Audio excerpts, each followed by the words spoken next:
pasaban las mulas que venían del potrero a la fábrica de hielo para repartir las marquetas de hielo, porque la mayoría de las casas no tenían un refrigerador eléctrico, tenían unos armarios con algún aislamiento en los cuales se metía una marqueta de hielo y eso mantenía los alimentos, y de ahí se picaba hielo para lo que uno necesitara.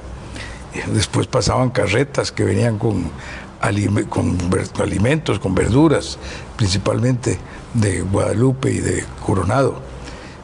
El transporte en las calles de muchas de las cosas que se movían, cuando alguien se movía de casa o llevaba unos artículos para la construcción de una casa, unos pocos sacos de cemento, una madera, eran carretones con un caballo, jalados por un caballo. Principalmente, y eso pasaba ¿cuál era la actividad privada que usted desarrollaba en las empresas? Bueno, eso fue mucho después, eso sí ya fue más adelante. Yo estuve ayudando con las empresas bananeras que estaban ellos llevando adelante en el Atlántico,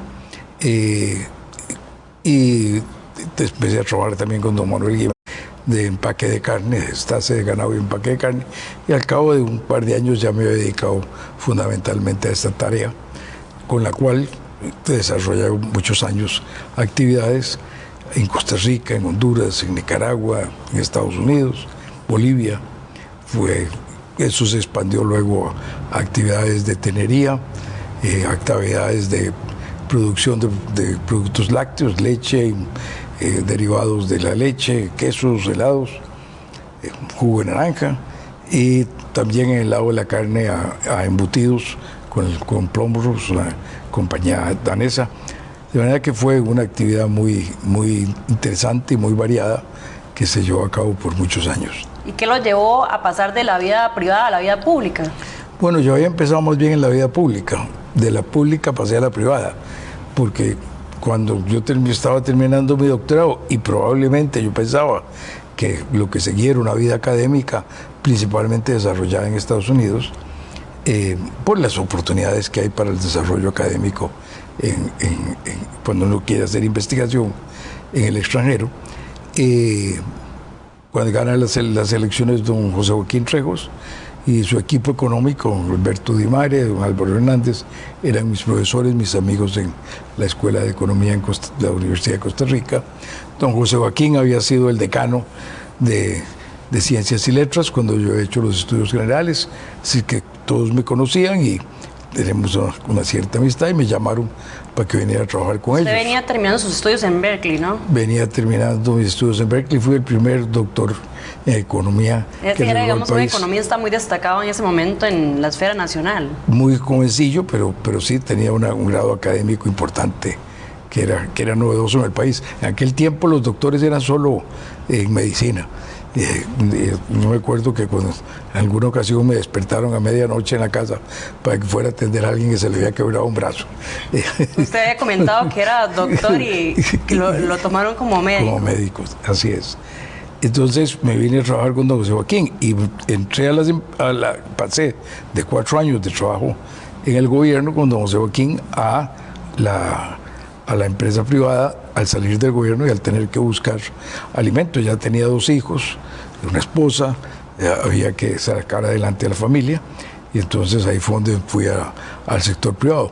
Pero siempre me mantuve en 2 otras actividades. Siempre mantuve clases en la universidad, siempre estaba dando clases, entonces siempre mantuve la relación académica, donde tuve la oportunidad en la Escuela de Economía de cada 5 o 6 años cambiar de materia para obligarme a ponerme al día en otra materia. Creo que usted se retiró hace pocos años, ¿verdad? Que le hicieron un homenaje hace poco. Yo estuve ahí, no recuerdo exactamente qué año fue. En el año 17 fue que me retiré, sí fue como un año después que la escuela me hizo un reconocimiento que mucho le agradezco. Pues ya había empezado, mis primeras clases las di en el año 1963. Sí, no dejó nunca, digamos, esa actividad académica, a pesar de que también estuvo en la función pública y en el sector privado. Así es, siempre mantuve esa actividad. Y también, estando en el sector privado, siempre me mantuve con algún pie en la parte pública. Como presidente de ANFE, en toda la lucha por el cambio de modelo económico, en la década de los 70s. Tuve una actividad muy fuerte en ese campo. Y también, cada vez que venían campañas, pues yo trabajaba con el partido. Yo había empezado en política muy jovencillo. A los 16 años había empezado en la campaña de don Mario Echandi para ser el candidato presidencial, cuando increíblemente se le logró ganar en una convención que era con el doctor Oriamuno, con don Manuel Escalante y con don Fernando Lara. Y al doctor Oriamuno le daban el apoyo tanto Ulate como Calderón, que eran los dos líderes de los grupos que se enfrentaban a Liberación Nacional. Y sin embargo Mario logró ganarles la convención. Esa fue mi primera participación. ¿Cuál fue la clave para que les lograra ganar la convención? Un trabajo maravilloso que había hecho en el Congreso. Él, como diputado en el Congreso, se había enfrentado a un gobierno de don Pepe, que tenía más de 2/3 del Congreso, de los diputados. En aquel tiempo el Congreso tenía 45 diputados y don Pepe, el Partido de Liberación, creo que tenía 32. Él logró al final salir incluso con el apoyo de 3 de los diputados de Liberación para su candidatura presidencial. Y pues convenció el Congreso entonces con su labor como asambleísta, como parlamentario. Exactamente, ahí fue donde él levantó mucho la popularidad. Una consulta: ¿cuál ha sido la decisión más difícil que usted tomó como presidente? No, sin duda la decisión más difícil que tomé fue dejar de lado el seguir peleando por la apertura de los monopolios del ICE, lo cual es una lástima, porque uno de ellos, el de telecomunicaciones, se logró abrir 10 años después con la apertura del TLC, y el resultado fue magnífico. Y el otro no se abrió y estamos pagándolo con precios muy altos en electricidad y con falta de electricidad suficiente, que es ahora un problema frente a las posibilidades que se tiene, sobre todo con microprocesadores, con chips, que demandan una gran cantidad de electricidad. Bueno, para los que tal vez o no recuerdan o estaban muy jóvenes, bueno, yo estaba muy joven, pero he leído mucho del tema. Cuando Miguel Rodríguez estaba de presidente, estuvo lo que llamaron el combo del ICE, ¿verdad? Miguel Ángel intentó hacer una apertura del ICE y pues los sindicatos prácticamente que casi lo votan, ¿verdad?, de la presidencia. Fue unas manifestaciones que Miguel Ángel tuvo que ceder, porque ya le estaban votando al país por una decisión, y yo no sé, o sea, cuál sería su postura al respecto, pero yo creo que los costarricenses lo habían elegido a usted como presidente, y en eso yo creo que los grupos, ¿verdad?, de presión deberían de aceptar que esa era una de las ideas que usted incluso había presentado antes de ser presidente. Usted venía con esa propuesta y pues si la gente lo eligió a usted, creo que debían de haberlo dejado que continuara con eso. Y sí vemos, digamos, que la apertura en telecomunicaciones trajo muchísimos beneficios. O sea, antes había que hacer fila por un celular meses, ¿verdad? Y no sé, digamos, hace muchos años, pero cuando yo estaba como en el colegio, 21,000 valía una línea, ¿verdad? Ahora cualquier persona tiene acceso, porque te compras un chip, ¿verdad?, que cuesta 1,000 colones. Entonces sí, la apertura de telecomunicaciones mejoró la cobertura, mejoró los precios y mejoró el tiempo de espera. Con la electricidad, bueno, o sea, aún no se ha podido, pero yo en eso comparto con usted el tema de la apertura de monopolios, ¿verdad?, para más competitividad. Y aparte de eso, ¿qué otro, digamos, problema encontró usted al enfrentarse a la presidencia? No es lo mismo, ¿verdad?, estar ahí como presidente y tomar decisiones difíciles, porque yo creo que usted tenía una base muy sólida de propuestas, ¿verdad?, que usted había venido trabajando con gente muy renombrada del país y que las habían estudiado, incluso en un gran congreso que se había hecho, ¿verdad?, de cuáles eran las reformas que necesitaba Costa Rica. O sea, usted ya venía con todo un respaldo de un plan. ¿Y qué fue lo que digamos, le frenó a que pudiera llevar a cabo todo este plan? Bueno, el programa que teníamos era un programa que como usted lo dijo, estaba en los programas de gobierno, se había manifestado públicamente durante la campaña, está escrito en los programas de gobierno de ese tiempo, que incluía el concesionar una cantidad importante de obra pública para tener las alianzas público-privadas, que pudiéramos tener más inversión para hacer más infraestructura, que había un atraso importante en infraestructura. Teníamos un problema muy serio de mantenimiento, el mantenimiento vial había sido muy malo y estaban las carreteras muy destruidas en todo el país. Entonces queríamos dedicar la parte del ministerio a trabajar fundamentalmente en mantenimiento y hacer las grandes obras por concesión. Es el periodo en que se hicieron las concesiones en este país. Se concesionó el puerto de Caldera, se concesionó la carretera a Caldera, se concesionó la carretera a San Ramón, que después desdichadamente lo que hicieron fue pagar, no me acuerdo si fueron como $50 millones para quitar la concesión, con lo cual seguimos sin nada. Era porque iba a salir muy caro el peaje y cualquier peaje que pongan ahora sería mucho más caro. Y además, eso fue hace 12 años. Durante 12 años nos quedamos sin carretera. Lista, hace años tendríamos carretera para atrás lista. Este proyecto y no está. Incluso se dejó los estudios para la concesión de los muelles de Limón, que se hizo después. Se dejaron los estudios para concesionar el camino, la carretera entre San José y Guapiles a 4 vías. Después se hizo, ya se está terminando, años después, la ampliación en la parte entre Guapiles y Limón, que no ha tardado tantísimo en terminarse. Entonces tenemos un atraso muy grande en las obras y la concesión del aeropuerto. Se reconstruyó el aeropuerto. Entonces fue la época en que se hicieron las concesiones.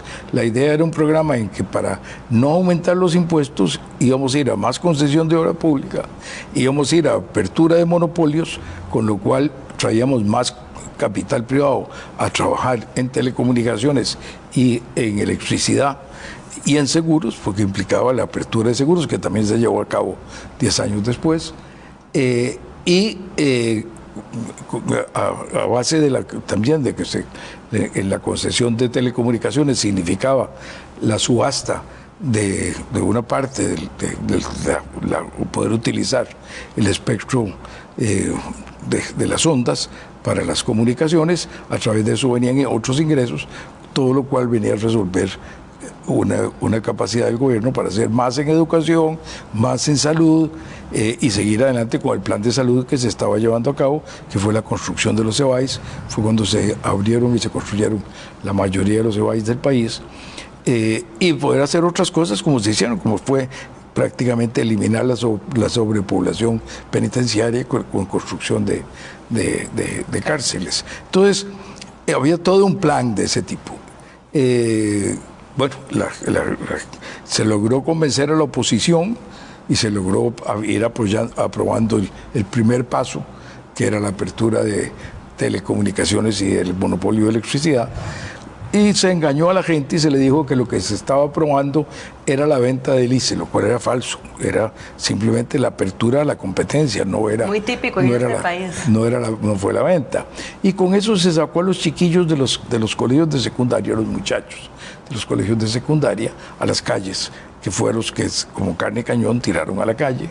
Y después se unieron las universidades, que habían estado de acuerdo en el proyecto de las universidades, porque esto lo habíamos llevado a un proceso nacional de concertación nacional que habíamos hecho en los primeros años de gobierno, en los cuales habían participado las universidades, habían participado todos los grupos de la sociedad civil, y se había llevado a un acuerdo de seguir adelante con estos programas. La democracia es así, y cuando hay un enfrentamiento tan grande, y cuando la gente fue engañada y ya tenía muchos días de estar paralizando el país, pues había que escoger en que no hubiera violencia.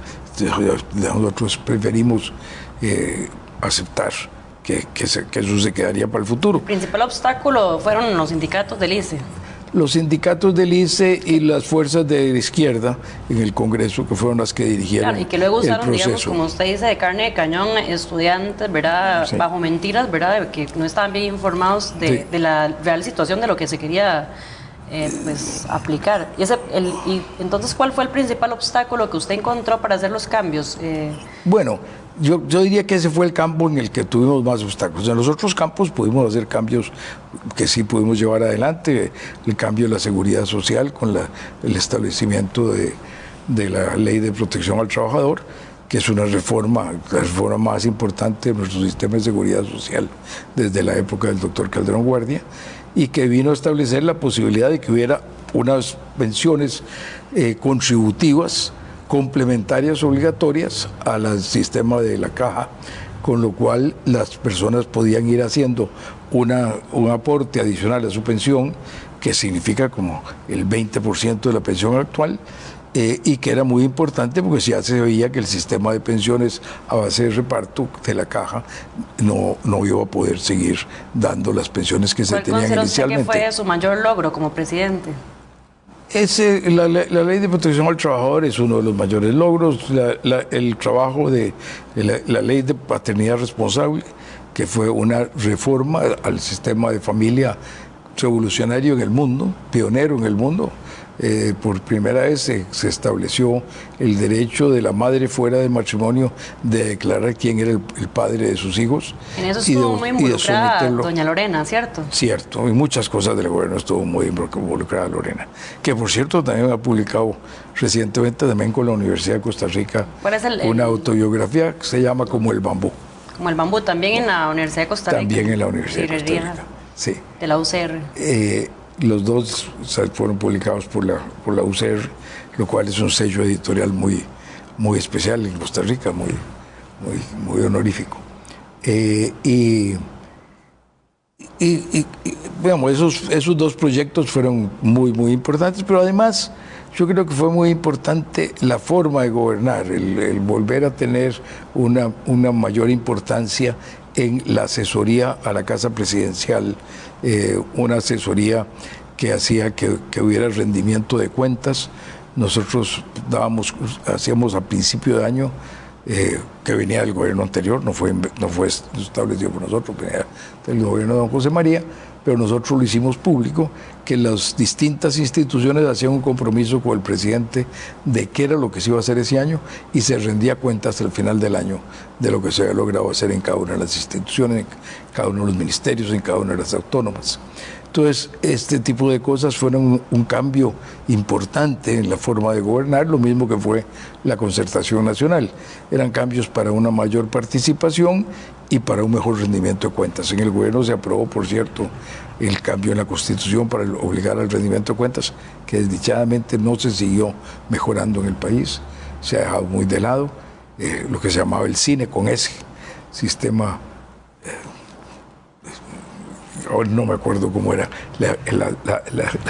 el nombre exacto del programa, pero la sigla era CINE, y que era un sistema que se llevaba con planificación, que desdichadamente no se siguió progresando. La otra cosa que hicimos muy importante fue mejorar mucho los programas sociales en cuanto a la selección de beneficiarios.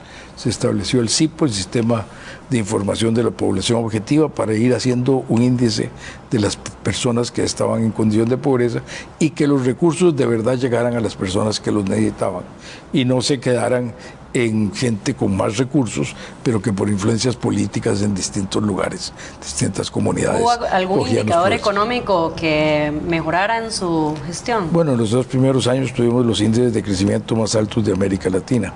Después nos tomó la crisis de los 20, del año 2000, que se llamó la crisis del error del milenio, que era el cambio de siglo, en que se suponía que eso iba a provocar un problema.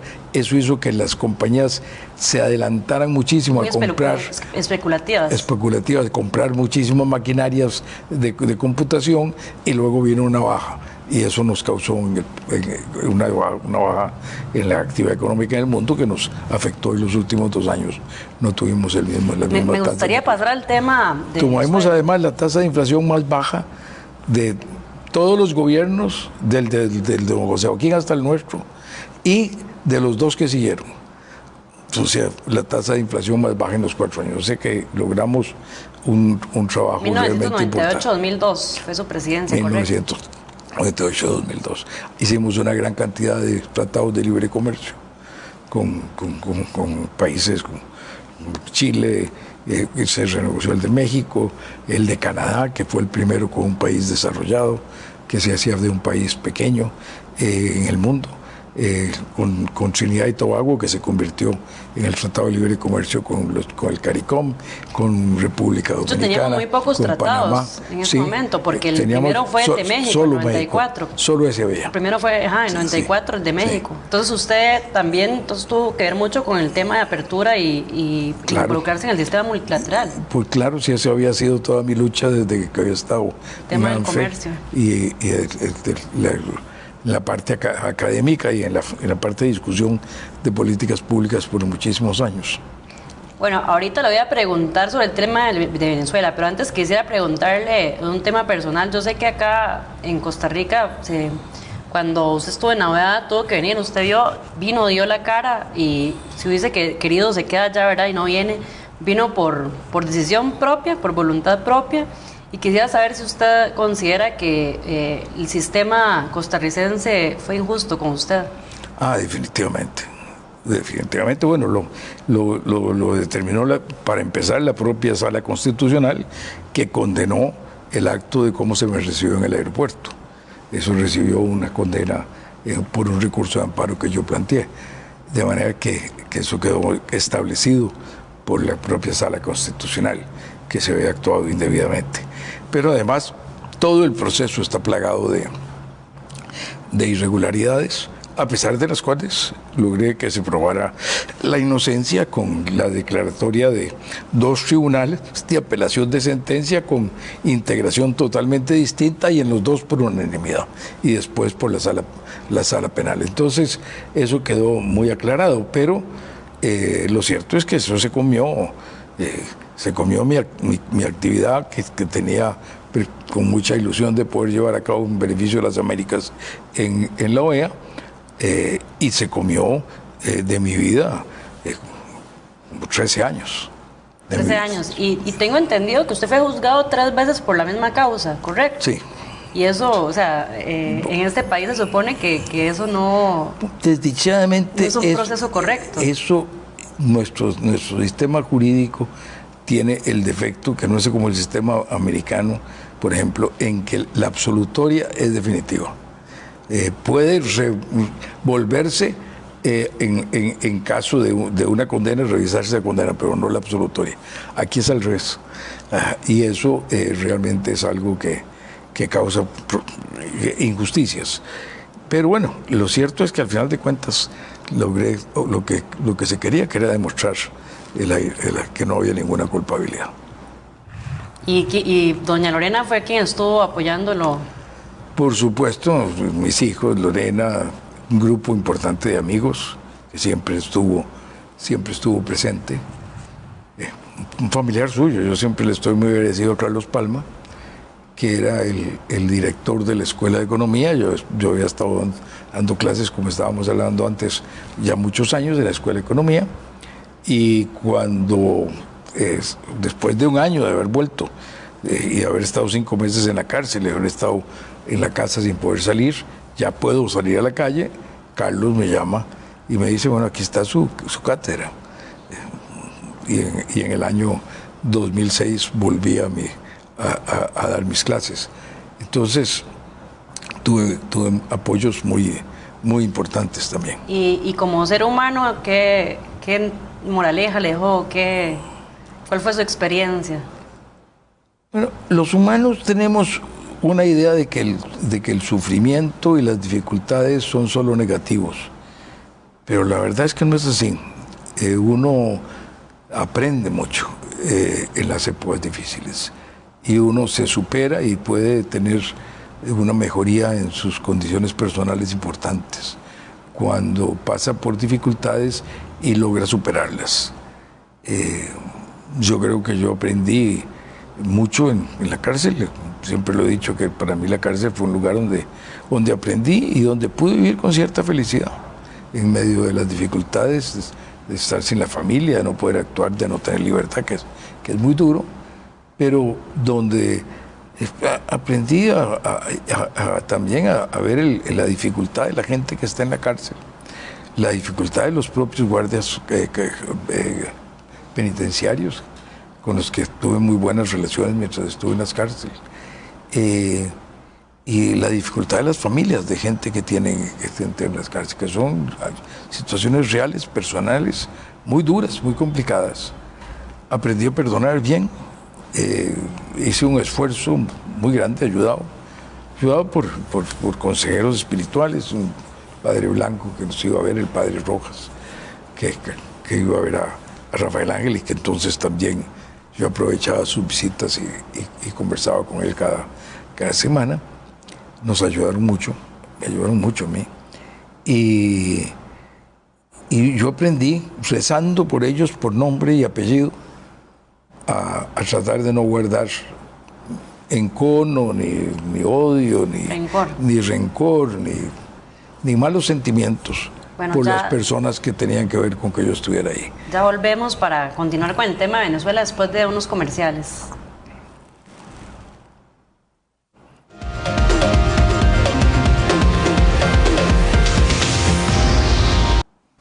Bueno, y volvemos al tema de Venezuela.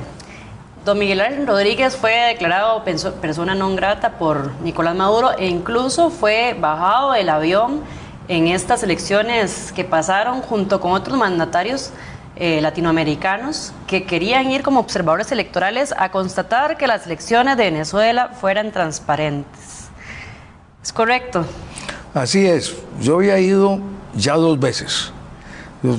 IDEA es una organización, Iniciativa Democrática de España y las Américas, que se inició con un grupo de expresidentes en el año 2015. Y en ese propio año 2015, un grupo de 6 expresidentes fuimos de observadores a las elecciones para la Asamblea Nacional, que es el Congreso de Venezuela, que por cierto ganó la oposición por más de 2/3 de los miembros del Congreso. Y donde tuvimos una importante función en lograr que se reconocieran esos resultados, y donde conocí a doña María Corina. Yo había oído de ella, pero no la conocía. En esa ocasión, hace 11 años fue que la conocí, y donde la forma como la conocí fue a través de una presentación que nos hizo sobre las maneras de hacer fraude que habían en el proceso electoral de Venezuela, y cómo ese fraude se hacía haciendo que cuando se cerraban las mesas a las 6 no se cerrara la votación en la mesa y se siguieran metiendo votos a la máquina, votos de personas que no estaban ahí.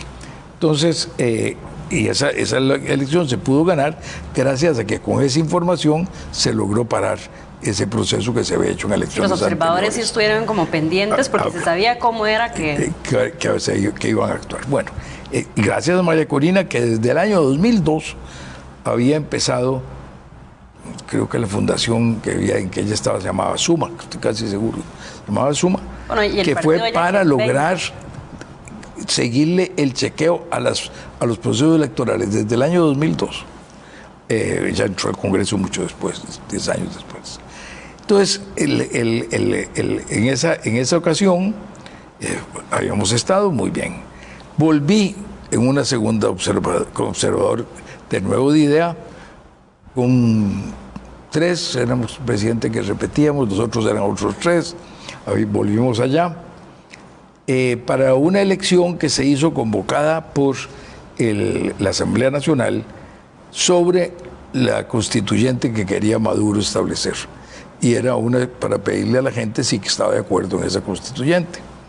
Y fue un proceso maravilloso porque la Asamblea Nacional no tenía acceso a las escuelas, ni a la policía, ni al ejército, ni al sistema electoral. Tuvieron que organizarlo todo. Realmente increíble. Un trabajo de hormiga increíble. Pero lo hicieron extraordinariamente bien y eficiente. El sistema de cómputo que tenían, la organización de las mesas, fue una maravilla ver aquel proceso. Al final de ese proceso nos declararon no gratos. Ahí fue donde salimos, cuando estábamos ya saliendo del país, nos declararon no gratos. Entonces yo tenía preocupación de ir ahora otra vez, pero dijimos, bueno, vamos a ir, y si no nos dejan entrar en el aeropuerto en Caracas, pues ¿qué vamos a hacer? Pero vamos a ir porque estábamos invitados por la oposición, formalmente invitados. Teníamos todas las cuestiones migratorias que se necesitaban. Teníamos los pasaportes adecuados, teníamos la invitación que se exige, teníamos el hotel, la reservación de hotel, teníamos la salida, íbamos con toda la información para que legalmente pudiéramos entrar. Pero nos pararon en Panamá, cuando nos juntamos en Panamá para llegar juntos, y cuando estábamos ya en el avión, primero la señora piloto, que era una señora, nos dijo en los parlantes: va a haber un atraso por alguna preocupación que tiene el gobierno de Venezuela. Y después, ya un rato después, ya llegó alguien de la compañía aérea y nos dijo: miren, lo sentimos mucho, pero nos dicen que este avión no lo dejan entrar a Venezuela si ustedes no se bajan. El avión estaba lleno de venezolanos, incluso algunos que iban desde Costa Rica, que habían ido a Panamá, que iban a votar. Entonces era gente que estaba muy contenta con nosotros, nos había celebrado, cada uno de nosotros habíamos estado volando con algún grupo de los pasajeros. Entonces doña Mireya, la expresidenta de Panamá, que iba en el grupo de los 4 que íbamos, éramos 4 expresidentes y una ex vicepresidenta de Colombia. Sí, Marta Lucía. Marta Lucía. Y los expresidentes era Tuto Quiroga de Bolivia, era Vicente Fox de México, y Mireya y yo. Y entonces Mireya llamó al presidente de Panamá y le contó lo que estaba pasando, y el presidente dijo: quédense ahí, vamos a ver si lo podemos arreglar. Pero al rato nos llamó y me dijo: no hay manera. Dice: hay 2 aviones más de Copa parados en Venezuela, a los que no dejan salir. Entonces tenían 3 vuelos de Copa secuestrados que no los dejaban moverse, no dejaban el de Panamá llegar allá, ni los de Venezuela salir, a menos de que nosotros nos bajáramos del avión. Entonces no hubo más remedio que... Usted dijo que para usted ha sido un honor que Nicolás Maduro lo declarara non grato. ¿Por qué esto fue un honor para usted? Porque yo decía que era una condecoración democrática, o sea, que demostraba mi vocación democrática. Un dictador me declara non grato porque voy a observar procesos electorales en su país. Y ahí entonces fue muy impactante, de verdad que muy impactante, porque nosotros nos paramos en la cabina a hablar con los pasajeros, a explicarles. Y ellos decían: no se bajen, pero ¿qué íbamos a hacer? El avión se iba a quedar ahí, ellos no iban a poder viajar, nada se iba a ganar, el otro avión no podía salir, ya no había ninguna posibilidad tenemos que bajarnos. Pero entonces cuando empezamos a hablarles se emocionaron mucho y terminaron cantando el himno de Venezuela. A mí se me humedecieron las lágrimas. Yo no soy llorón, ahora viajo un poco más que antes, pero todavía poco. Pero la verdad es que se me humedecieron los ojos de ver aquel grupo de gente entonando su himno nacional con aquel entusiasmo que iban al proceso electoral, con esperanza. Bueno, la esperanza que la convirtieron en realidad, tuvieron un triunfo extraordinario. Edmundo González, candidato de la oposición, ganó con 67% de los votos contra un 30% de los votos de Maduro. Según el conteo de más del 83% de las mesas de votación. Es otra cosa, porque María Corina tenía un conteo paralelo, ¿verdad? Donde está con todas las actas, en las mesas estaban contabilizándolas y hay pruebas de esas actas, ¿verdad? Hay fotos de esas actas, y entonces es un hecho, ¿verdad? De que el Consejo Nacional Electoral... de que hubo fraude y que lo taparon, ¿verdad?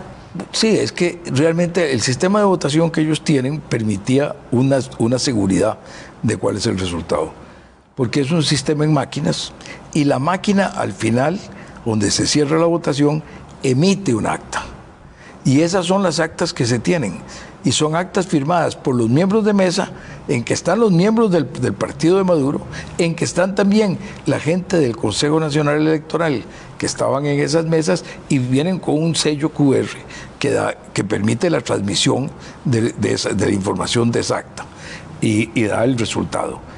Y María Corina logró recoger el 80 y pico % de esas actas, que si en las otras, todas, hubiera votado todo el mundo, no solo el porcentaje del 60%, hubiera votado el 100%, y todo ese 100% hubiera sido para Maduro, habría perdido por mucho. Bueno, eso fue algo que mencioné yo, o sea, para usted, para mí y para todas las personas que saben matemáticas, hubo un fraude, ¿verdad? Porque la presentación de los resultados electorales que dio el Consejo Nacional, cuando uno sumaba, daba como 133%, o sea, no había ninguna posibilidad de que esos resultados fueran reales porque no puede haber votado más del 100% de la población. Entonces es que, o sea, tras de que hicieron un fraude, siento que ofendieron la inteligencia humana, porque cualquier persona puede llegar y sumar y decir, los resultados no son correctos, ¿verdad? Simplemente inventaron unos números. Les dijeron, pongan que el 53% y el otro el 47%, no sé cuánto eran los números, el 43%, lo que fueran los números que ellos inventaron. Y ellos aplicaron ese porcentaje a la votación. Fue una cosa muy absurda. Y al día siguiente simplemente ratificaron los hechos. Y luego se fueron a la Corte de Justicia a decir que con la Corte de Justicia iban a arreglar la situación, y todo lo que hacían ahí era simplemente decir que estaba bien, sin dar ningún dato de nuevo, sin dar las mesas, sin dar la información. Nunca han dado ninguna información. La única información que sí se ha dado y que está en el internet y que la gente puede chequear es la de las actas de las mesas que se obtuvieron a través de los delegados. Y esto es una cosa muy importante, porque en Venezuela el ejército tiene un programa, una actuación que se llama el Plan República. Y el Plan República es que el ejército le toca vigilar el proceso electoral. Y parte de esa vigilancia es que hay un sobre uno, que es la primera boleta que sale de las máquinas de votación, que el ejército tiene la obligación de recogerlas y de entregarlas. Eso es como poner a los lobos a cuidar ovejas. Pero qué interesante. Les dieron la orden de que no dejaran a los miembros de mesa sacar las actas, y no la cumplieron. Entonces, ahí hubo una cosa muy importante. Los lobos se portaron bien con las ovejas. Las dejaron comer, les dejaron que se llevaran las actas, y esas son las actas con las cuales ha sido posible señalar lo que ocurrió. Si el ejército no hubiera dejado sacar las actas de las máquinas de votación, no se hubiera podido comprobar el fraude, pero los dejaron sacar.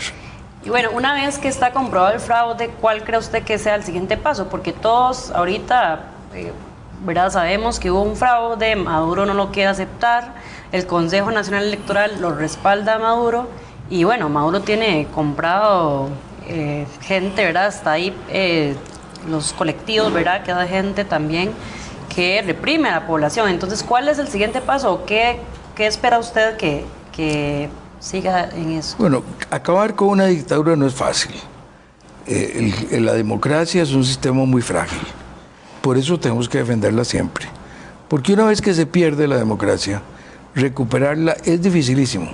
Al final los pueblos la logran recuperar. Cayó Somoza, cayó Stroessner, cayó Trujillo, cayó Pérez Jiménez, cayó Rojas Pinilla, cayó... se me fue el nombre del de Haití, Duvalier. Todos fueron cayendo. Tarde o temprano. Pero tarda, es un proceso complicado. Se requiere que el país sufra mucho. Y entonces, del propio sufrimiento de la población, va viniendo la manera como se va destruyendo aquello. Entonces, es muy importante no dejar que se pierda la democracia, porque recuperarla, le repito, es muy difícil. Y perderla es muy fácil. Perderla es muy fácil. La democracia no está defendida por bayonetas y cañones. La democracia está defendida por la voluntad de la gente. Si uno no defiende el sistema electoral, si uno no defiende el Estado de Derecho, si uno no defiende la independencia de los poderes, si uno no defiende las libertades públicas, la democracia se va erosionando. ¿Y usted, perdón? Entonces, recuperarla en Venezuela, como usted me preguntó, Mariela, va a ser difícil. Requiere mucho sacrificio del pueblo. Requiere mucho sacrificio. Va a ser una lucha larga. No es algo que va a ocurrir de la noche a la mañana.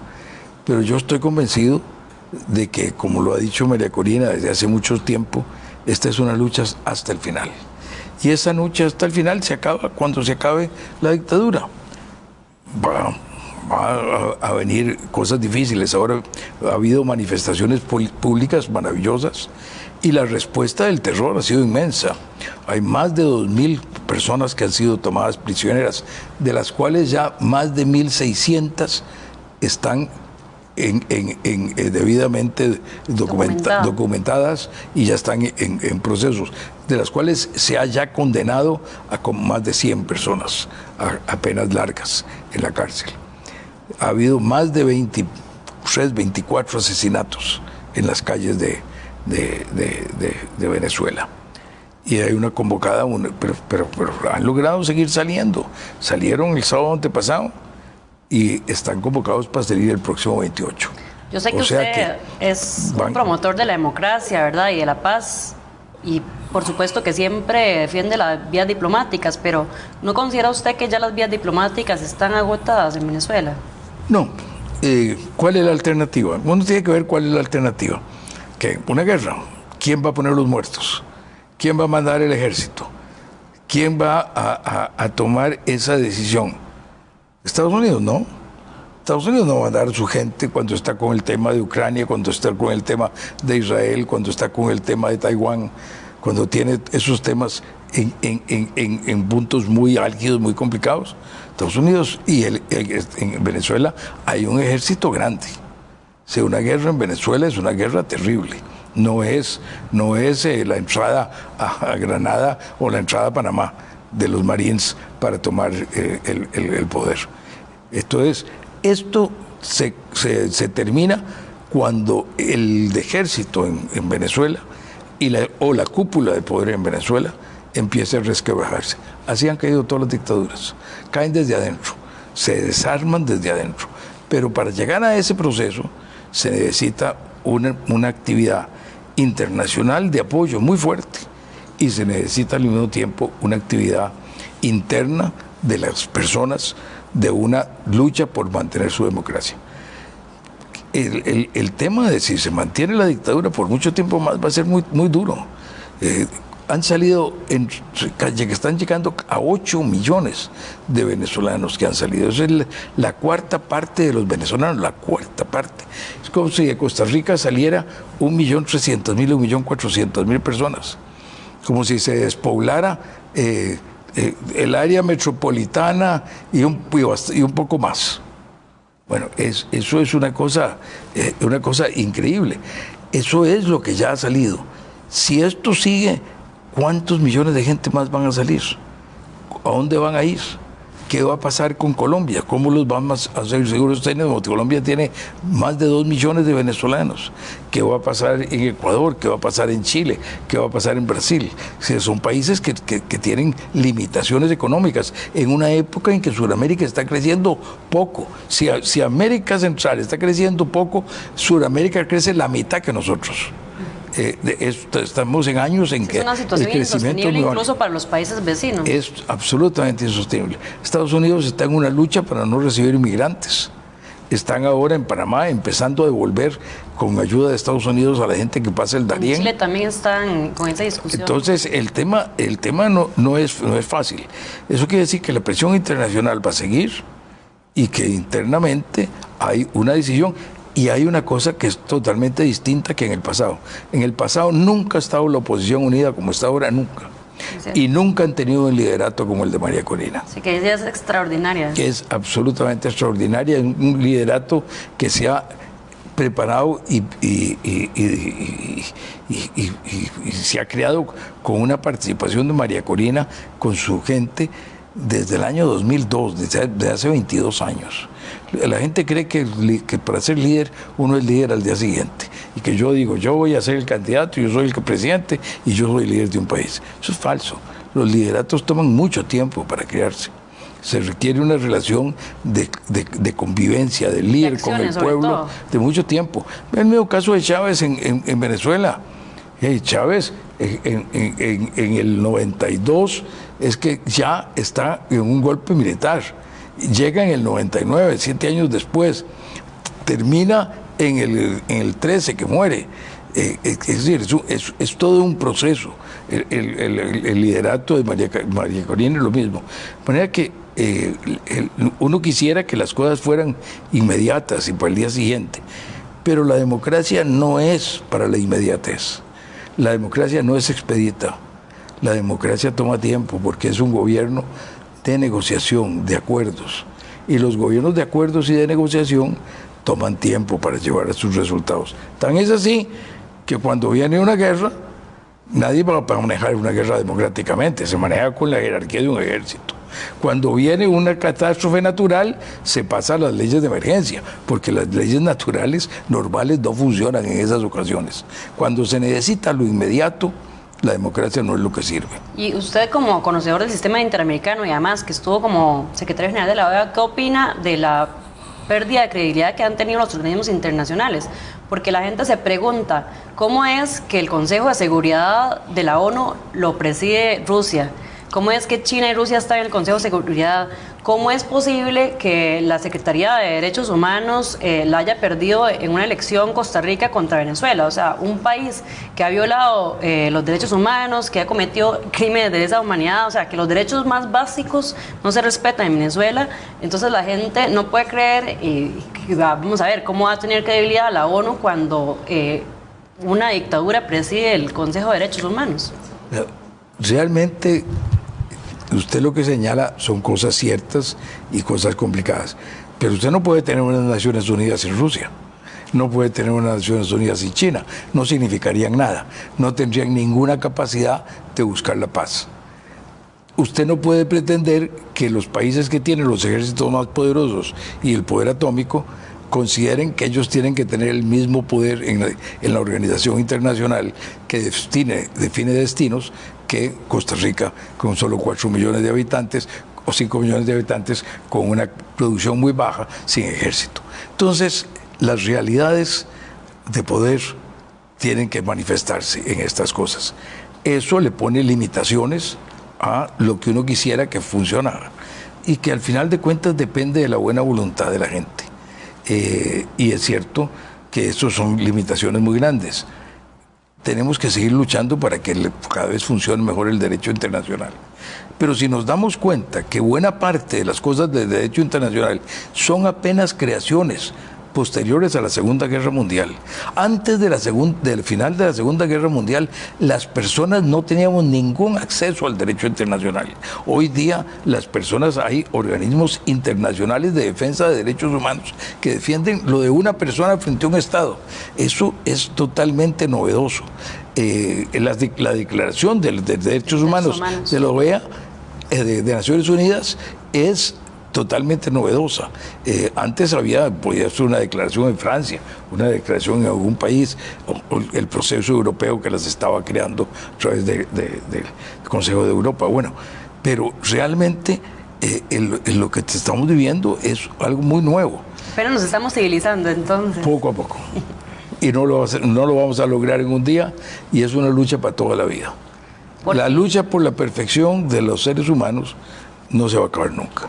Sí, porque mucha gente dice, bueno, existe el TIAR y existe también el RP2. El TIAR es para una invasión fuera del continente. No, pero cuando hay crímenes de esa humanidad, se supone que sí, o sea, yo sé que está el principio de no intervención, ¿verdad? No, pero cuando hay crímenes de lesa humanidad, como en Venezuela. El TIAR no fue hecho para eso, ni dice nada de eso. El TIAR fue hecho después de la Segunda Guerra Mundial, en la época de la Guerra Fría, para protegernos de invasiones extracontinentales. ¿Y el RP2? Entonces, lo que existe son instituciones que además dependen de la voluntad de los países. En la primera votación en la OEA no se obtuvo la cantidad de los votos, ya en la segunda votación sí se obtuvo la votación necesaria para condenar y para señalar que no es de reconocer las elecciones de Venezuela. Todo esto debería de ser aprobado por el Consejo de Seguridad de la ONU, pero como digo, o sea, China y Rusia obviamente van a vetar este tipo de cosas. Por supuesto, entonces eso sabemos que es así. Y ese es el mundo en el que vivimos. Y dentro de ese mundo es que podemos buscar las soluciones. Y la gente que dice, no, esto es que hay que entrar y hay que deponer a Maduro, yo siempre le digo, ¿y quién pone los muertos? ¿Quién va a poner los muertos? Es decir, bueno, ya en realidad es muy fácil hablar de que alguien allá, si los gringos vengan, hagan y arreglen esto. ¿Por qué? En Venezuela sí ha muerto muchísima gente en manos de la dictadura. Sí, claro, pero ¿por qué van a los gringos irse a mandar a sus hijos de que se los maten? Es decir, hay que ser realistas. Es decir, al final de cuentas, hace muchos años, un presidente del Congreso Conjunto de Estados Unidos, Speaker of the House, dijo, toda política es política local. Y es cierto, al final de cuentas, en una democracia la gente necesita ser electa. Y para ser electa tiene que responder a las situaciones de su gente. La gente no va a estar de acuerdo en mandar a una gran guerra nueva en Venezuela a los jóvenes de los Estados Unidos. Y menos con los problemas que en este momento tiene Estados Unidos con Ucrania, en Israel, y el peligro que está viviendo con Taiwán. Entonces, ciertamente el tema actual es que tenemos que buscar otra solución, no hacer una solución bélica. Bueno, para ir terminando, ¿qué fe tiene usted en que, por ejemplo, líderes de izquierda como AMLO o Petro, ¿verdad?, o Lula, puedan intervenir para alguna salida de manera pacífica, o que puedan por lo menos conversar con Nicolás Maduro, porque por la justicia internacional, y podría, ¿verdad?, y eso es lo que se ha dicho, que se está tratando de negociar una especie de amnistía o algo así? Y al final va a haber que buscar una negociación para la entrega de poder. Siempre hay una negociación. Al final pacífico de una dictadura hay una negociación. Y esa negociación no es la que uno quiere, no es la justicia en su mejor manifestación, es un acuerdo para buscar el fin de una dictadura. Y en esa va a haber que llegar a algunos acuerdos. Yo creo que en ese campo, Brasil, Colombia y México, los gobiernos de esos tres países, los tres países más grandes de América Latina, que están con gobiernos de izquierda, tienen una gran responsabilidad, Hasta ahora se ha logrado, por lo menos, que no reconozcan las elecciones. Eso es un avance muy grande. Esos países, que son países del Foro de Sao Paulo y del Grupo de Puebla, en el pasado estaban aprobando esas cosas. Bueno, apoyaban a Maduro. Usted acaba de ver ahora a Ortega reclamándole a Lula que es un traidor porque no le ha dado el apoyo a Maduro en el robar. Son miembros del Foro de Puebla, incluyendo Venezuela, entonces. Y en el pasado han estado muy pegados. Esta es la primera vez que están un poquito separados. Uno no sabe hasta dónde esto va a funcionar para que el gobierno de Maduro se vaya asentando y la gente se vaya tragando el cuento y la gente se le olvide el asunto y los pobres venezolanos en el interior necesitando buscar cómo alimentarse, cómo vivir, cómo sobrevivir y cómo no los maten en las calles, se apaciguan. Sí, pero por el momento es mejor que lo que había sido en el pasado, la reacción de esos países. Mejor que lo que ha sido en el pasado. No es lo que yo quisiera. Yo quisiera una actitud mucho más clara de decir, el que ganó la elección es Edmundo González, que es lo que no han dicho. Pero por lo menos han dicho, estos resultados no son admisibles, tienen que enseñar las actas, tienen que dar las actas por mesa, no las han dado. Entonces, algo se ha avanzado mucho, comparado con lo que era la situación. ¿Y cuál es la tarea que se tiene tiene el paseo? Líderes como usted y también los organismos internacionales, ya para ir cerrando? Uno, no dejar en paz esta situación, no dejar que se olvide, hacer ver que hay una dictadura que no es aceptable en Venezuela, igual que no es aceptable la dictadura en Nicaragua, igual que no es aceptable la dictadura en Cuba, igual que cada día es menos aceptable la situación que se tiene en Bolivia, igual que no es aceptable la situación de El Salvador. O sea que nosotros tenemos que seguir luchando por la democracia, por los derechos humanos, por el Estado de Derecho, y que esto es una lucha que nunca se va a terminar. Nunca se va a terminar, porque siempre el ejercicio del poder es muy complicado. Poder es es una cosa muy útil, pero es lo más peligroso que tenemos los seres humanos. Y el mal manejo del poder es lo más común que hay en la historia de la humanidad. De manera que siempre estaremos luchando para que el poder se maneje de acuerdo con que el respeto a la dignidad, a la libertad de las personas, de sus instituciones, de sus familias. Bueno, muchas gracias, Miguel Ángel. Usted nos comentó al principio de que en su gobierno usted propuso varias ideas que hoy se están haciendo, entonces tal vez a toda idea le llega su momento, como decía Víctor Hugo. Y yo creo que ojalá tenga razón usted y que sea cierto eso de que en algún momento va a caer esa dictadura, porque usted dice todas las dictaduras tarde o temprano caen. No sé si quiere dejar un mensaje final para los televidentes. Bueno, en cuanto a Venezuela, recordemos el lema de María Corina, hasta el final. Sigamos hasta el final. Hay que seguir apoyando el proceso de democracia en Venezuela. Y para Costa Rica, aprendamos. No dejemos que se deterioren nuestras instituciones. No permitamos concentración de poder. No caigamos en el espejismo de la inmediatez. Por obtener algo muy bueno hoy, yo sacrifico principios porque eso me permite obtener muy rápido algo. No caigamos en esa trampa porque lo que se pierde es luego muy difícil recuperarlo. Bueno, muchas gracias por regalarnos tiempo para este programa. Gracias a usted, Mariela, y mucho éxito en su programa. Y bueno, el libro de don Miguel Ángel lo pueden adquirir en la librería de UCR. En la librería de la universidad está Vida y Legado, Memorias, y está también Como el Bambú. Yo no puedo dejar de contar de que esto es una cosa muy especial, que un matrimonio de 61 años, en diciembre 62 años de casados, publiquen simultáneamente prácticamente sus autobiografías, es algo muy especial, no ocurre todos los días. Yo no creo que en Costa Rica nunca haya ocurrido, y en el mundo muy pocas veces. Así que muchas felicidades a doña Lorena y a usted por la publicación de sus autobiografías y por los más de 60 años de casados. Bueno, muchas gracias, Mariela.